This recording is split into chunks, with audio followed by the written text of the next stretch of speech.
তাবলীগ লীগের মাহফিলে বাধা। وقال الذين كفروا لا تسمعوا لهذا القرآن والغوا فيه لعلكم تغلبون। কাফিররা বলে, তোমরা এই কোরআন শোনো না এবং কোরআন তেলাওয়াতকালে শোরগোল সৃষ্টি করো যাতে তোমরা জয়ী হতে পারো।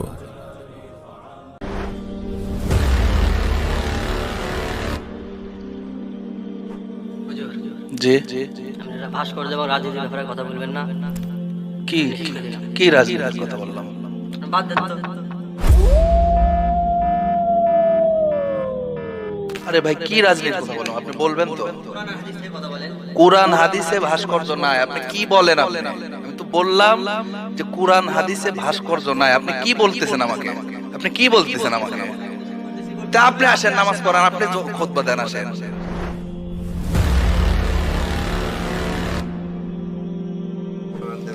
এখন যদি জি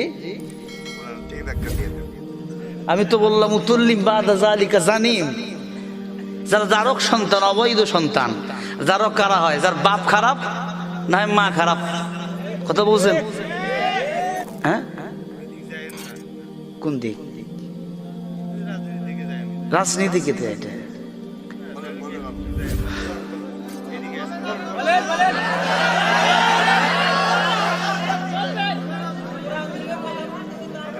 আমি কি বললাম? আমি কোরআনের বাইরে বলেছি ভাই। মুসলমানের জাতির পিতার নাম কি? আমার কথা? কার কথা?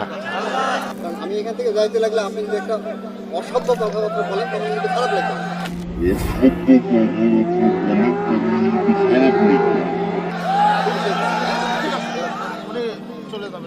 ভাই বুঝলাম না আপনার কথা। অসভ্য কথা মানে?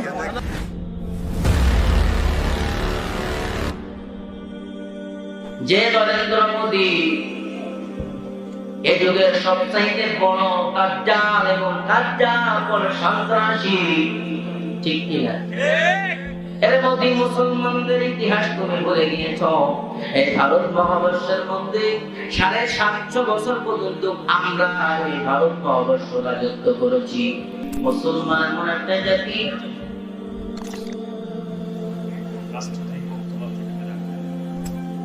জানেন যে আমি এই সভাপতি রাষ্ট্রপতি বক্তব্য রাখলে আপনি এখানে বক্তব্য দেবেন। এখানে বক্তব্য হবে কোরআন এবং সুন্নাহর আলোকে। বিভিন্ন মানুষের হক আছে, যেখানে রাষ্ট্রপতি বক্তব্য দিচ্ছেন, আমি এখানে আওয়ামী লীগের সভাপতি বসে আছি। আপনাকে ভাবা উচিত কোন ধরনের বক্তব্য আপনি দিবেন। এখানে কি সবই আপনি মানুষকে আপনি বক্তব্য দিয়ে এখানে মানুষদের এই আমরা যারা সভা শুনতে আসছি, আমরা ধর্ম এবং মুসলমান, সব সম্পর্কে আমাদের জ্ঞান নাই। আপনি বলে উস্কানিমূলক বক্তব্য দিয়ে সমাজকে নষ্ট করতে চাচ্ছেন, সেজন্য আপনি এখানে আসছেন। মোদীকে আনতেছে দেশের সরকার, এই সরকারকে আমরা বিদেশে বৈধত্ব নেই বলেন। এই ভারতের বিরুদ্ধে বক্তব্য দিচ্ছেন। এই ভারত না হলে আপনারা মুসলমানরা রাজাকার আলবদরা সাবলা এই 1971 সালে আপনাদের দেশ স্বাধীন করতে পারতেন না। কি ছিল সেদিন এই সমস্ত মৌলবী যারা আপনাদের মতো যুবক? সেদিন 71 সালে কি ভূমিকা ছিল আপনাদের মৌলবীদের? কোরআন এবং সুন্নাহর আলোকে কথা বলেন, মানুষের হক নিয়ে কথা বলেন। কোরআন সুন্নাহর বাইরে মুসলমান কি আওয়ামী লীগকে ডরাবে? কেন বলছেন? জানেন যে আমি আওয়ামী লীগের সভাপতি রাষ্ট্রপতি বক্তব্য রাখলে আপনি এখানে বক্তব্য দেবেন। এখানে বক্তব্য হবে কোরআন এবং সুন্নাহর আলোকে। বিভিন্ন মানুষের হক আছে, যেখানে রাষ্ট্রপতি বক্তব্য দিচ্ছেন, আমি এখানে আওয়ামী লীগের সভাপতি বসে আছি। আপনাকে ভাবা উচিত কোন ধরনের বক্তব্য আপনি দিবেন। এখানে কি সবই আপনি মানুষকে আপনি বক্তব্য দিয়ে এখানে মানুষদের এই আমরা যারা সভা শুনতে আসছি, আমরা ধর্ম এবং মুসলমান, সব সম্পর্কে আমাদের জ্ঞান নাই। আপনি বলে উস্কানিমূলক বক্তব্য দিয়ে সমাজকে নষ্ট করতে চাচ্ছেন, সেজন্য আপনি এখানে আসছেন। মোদীকে আনতেছে দেশের সরকার, এই সরকারকে আমরা বিদেশে বৈদিত্ব নেই বলেন। এই ভারতের বিরুদ্ধে বক্তব্য দিচ্ছেন, এই ভারত না হলে আপনারা মুসলমানরা রাজাকার আলবদরা সবরা এই 1971 সালে আপনার দেশকে স্বাধীন করতে দিতেন না। কি ছিল সেদিন? এই সমস্ত মৌলবী যারা আপনাদের মতো যুবক, সেদিন 71 সালে কি ভূমিকা ছিল আপনাদের মৌলবীদের? কোরআন এবং সুন্নাহর আলোকে কথা বলেন, মানুষের হক নিয়ে কথা বলেন।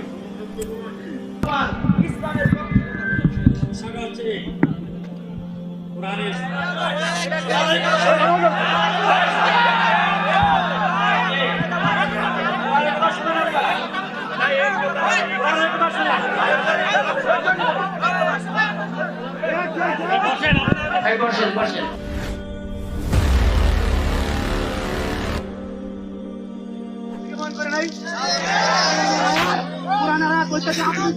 আপনি তো হিন্দুদের দালাল, আপনি বাটপার। কি বলবেন কথা বলবেন? কি বলবেন আপনি? কি করবেন আপনি? কি করবেন আপনি? কি করবেন আপনি? শুনেন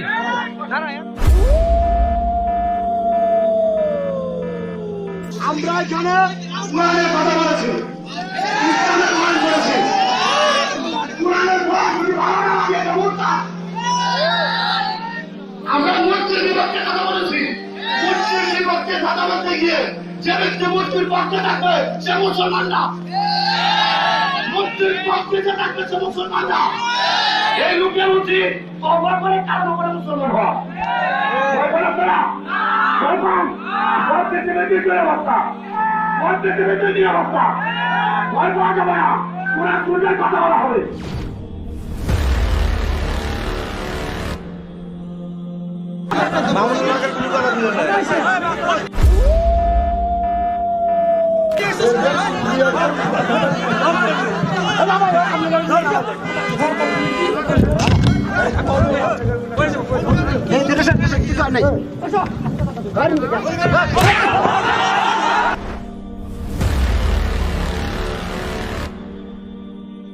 আজকে তুই বলস আমাদের গার মটকায়া দিবি। আল্লাহ বলেন হাসরের মাঠে আমি তোর গাটটা মস্কায়া দিব। আসসালামু আলাইকুম। পলিটিক্যাল কোনো কথা বলতে হবে না। পলিটিক্যাল কোনো কথা বলতেছি না, আমি নামও বলতেছি না, আমি তো নাম ধরে বলি না।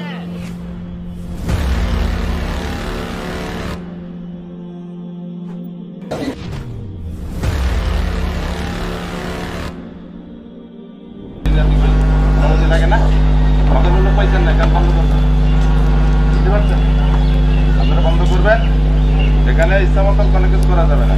আগে জেল কাটবেন, তা বন্ধ করবেন। দেশে কি মাথা বন্ধ হয়ে গেছেন নাকি?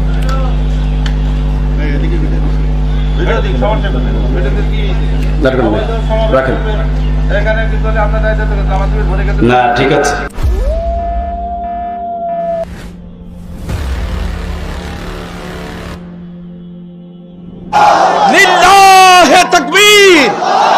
হাত নামায় মাহফিলের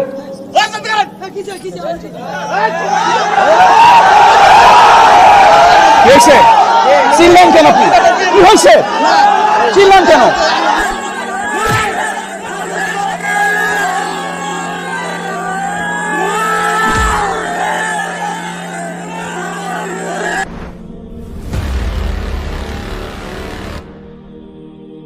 যারা আজকে প্রশাসনকে অবৈধভাবে ব্যবহার করছে তারাই।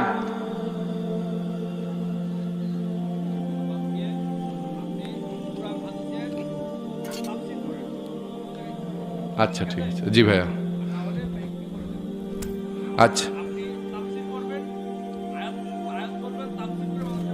না ভাই, আমি তো মানে আয়াতের ব্যাখ্যা বিশ্লেষণ, ব্যাখ্যা বিশ্লেষণ। আচ্ছা ঠিক আছে।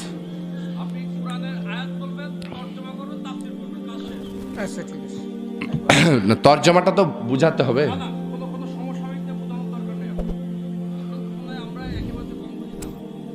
আচ্ছা ঠিক আছে।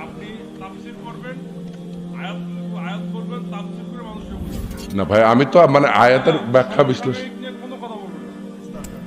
ব্যাখ্যা বিশ্লেষণ। আচ্ছা ঠিক আছে।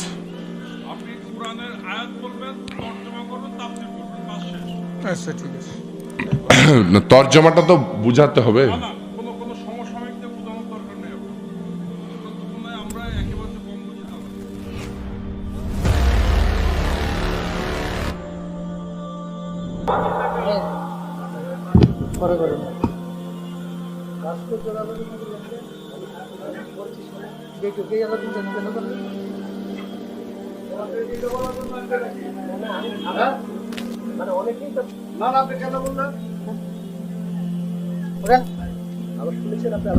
খানাপট্টি গরম করে এলাম বান্ধব বাচ্চা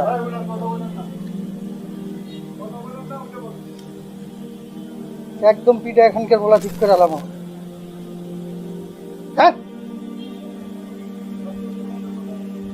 মারানির বলা রাষ্ট্রবিধি কথা একদম পিঠা লোলা গেলাম।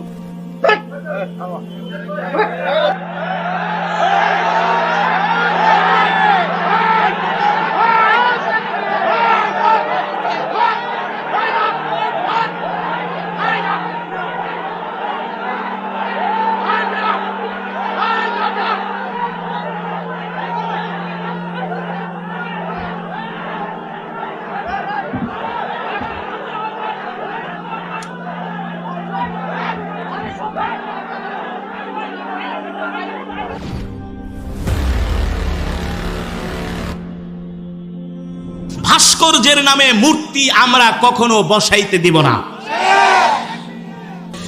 তিন ফল হলো এমন একটা জায়গায়, তিন ফল সবচাইতে বেশি এমন একটা জায়গা হয় যেই জায়গার নাম হলো, যেই জায়গার নাম দোয়া করে দিব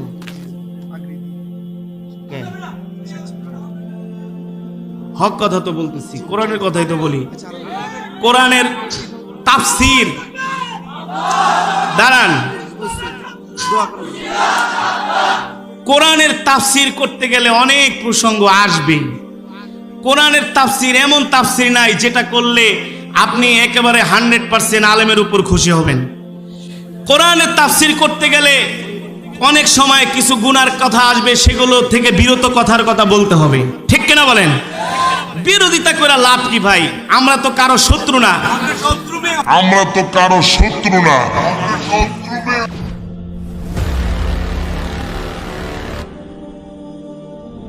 মুমতাজের মতো একটা মেয়ে যে মেয়ের প্ল্যাটফর্মে স্টেশনে বাড়িতে বসে গান গেয়ে 2 টাকা রোজগার করেছে, মানুষের হাত ধরে পা ধরে মাননীয় প্রধানমন্ত্রীর পক্ষে 2-1টা গান গায়ে মঞ্চে দাঁড়াইয়া ভোট পেয়ে এমপি হয়ে আজকে রাজত্ব করতেছে, যে ব্যক্তি কোরআন জীবনে পড়ে নাই, অথচ বাংলাদেশ মেলা বক্তব্য আছে, ইসলামের কথা বলেন। এই সুর ভালো করে পড়া লাগবে, ভালো করে পড়েন। এই সুর খালি আওয়ামী লীগের বিরুদ্ধে আছে না অন্য কোন দলের বিরুদ্ধে আছে? এই সুর খালি আওয়ামী লীগের বিরুদ্ধে আছে না অন্য কোন দলের বিরুদ্ধে আছে? না, এই সুর আজকে হক কথা অর্থওয়ালা কোন চিপ নিয়ে আসেন, একটা নিয়ে আসেন, ভালো করে অর্থ দেবেন। আপনি সংসদকে অমানিত করতে পারেন না, আপনি ভালো করে বক্তব্য দাঁড়ান। এত স্টেডিয়াম থাকে, আপনি বঙ্গবন্ধু স্টেডিয়াম থেকে নিয়ে যাচ্ছেন, ডাইরেক্ট হয়ে যান, ডাইরেক্ট মহত্তি চলে। ঠিক আছে, একটা অর্থওয়ালা কোন চিপ নিয়ে আসেন। না, সংসদে অপমান করে নাই, বারবার বলছি আমরা প্রধানমন্ত্রীর কাছে আমাদের দাবি। অবশ্যই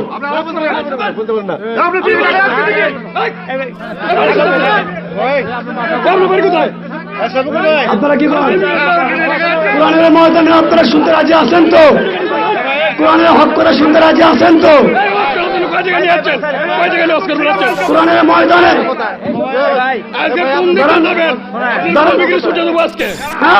আপনি ধরতে পারেন। এমপি 3 বারের এমপি।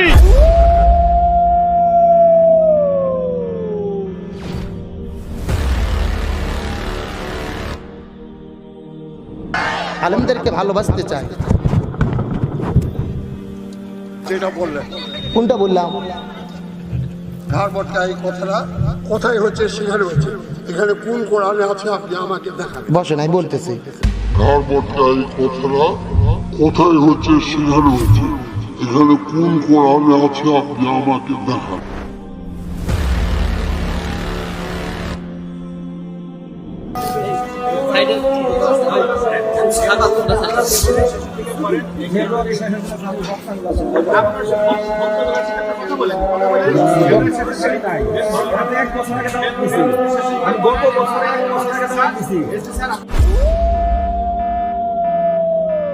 সাভার দারুল উলুম ইসলামিয়া মাদ্রাসার মাহফিল বন্ধ হয়ে গেছে পুলিশের কারণে, বন্ধ করে দিতেছে সাভার প্রশাসনের চক্রান্তের কারণে। সাভার দারুল উলুম ইসলামিয়া মাদ্রাসার মাহফিল বন্ধ করে দিতেছে। আমরা বাংলাদেশের নাগরিক না।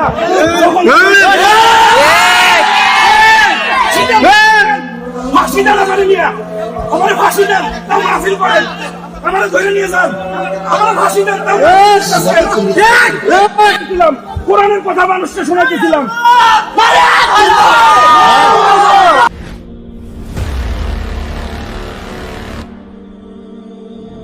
মুসলমান ভাইয়েরা, আজকে যখন মোদী সরকার আরাকানের মোদী সরকার যখন কাশ্মীরে আগুন জ্বালিয়ে দিয়েছে, সেই দিন থেকে মুসলমানদের গায়ে আগুন জ্বালিয়ে মুসলমানদের ঘরবাড়ি পুড়িয়ে দিয়ে সে গাজওয়াতুল হিন্দের যুদ্ধের দামামাবাজি দিয়েছে। কথা বলেন ঠিক কিনা?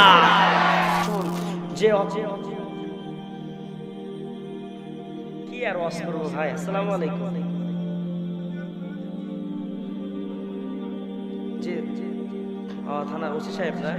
ঠিক আছে, আমি কোরআন হাদিস থেকেই বলছি, আমি কারো বিরুদ্ধে বলি। আপনি আমাকে বাইনচোদ বলে গালি দিচ্ছেন কেন বলেন তো? দাঁড়ান দাঁড়ান দাঁড়ান দাঁড়ান, চুপ করেন। আচ্ছা আমি তো নরেন্দ্র মোদী যে কাজগুলো করেছে সে কথাগুলো বলেছি, তো এজন্য আপনি আমাকে এভাবে গালি দিচ্ছেন?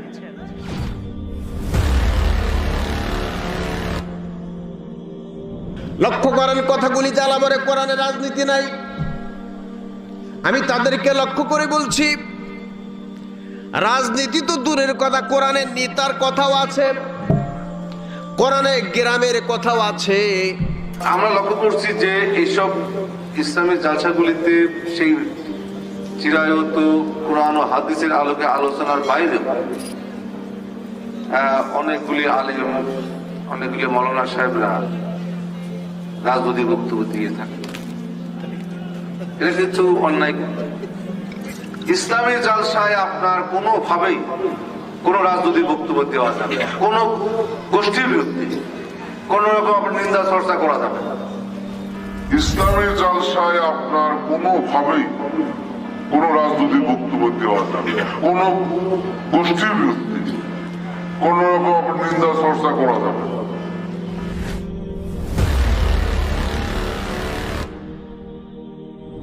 দেখে শুনে কথা কেন, রাজনৈতিক কথা কেন। আমাদের উপর চাপ আছে। কি আছে? আপনাদের উপর যেমন চাপ আছে আমাদের উপরও তেমন চাপ আছে। কথা বলে ঠিক না বা ঠিক? আপনাদের উপর যেমন প্রশাসনের চাপ আছে, থানা থেকে চাপ আছে, আমাদেরও ঠিক তেমনি ভাবে মদিনার কামলিওয়ালার উপর থেকে চাপ আছে। কোরআনের হক কথাগুলো সমাজে বলতেই হবে। কথা বলে ঠিক না বা ঠিক?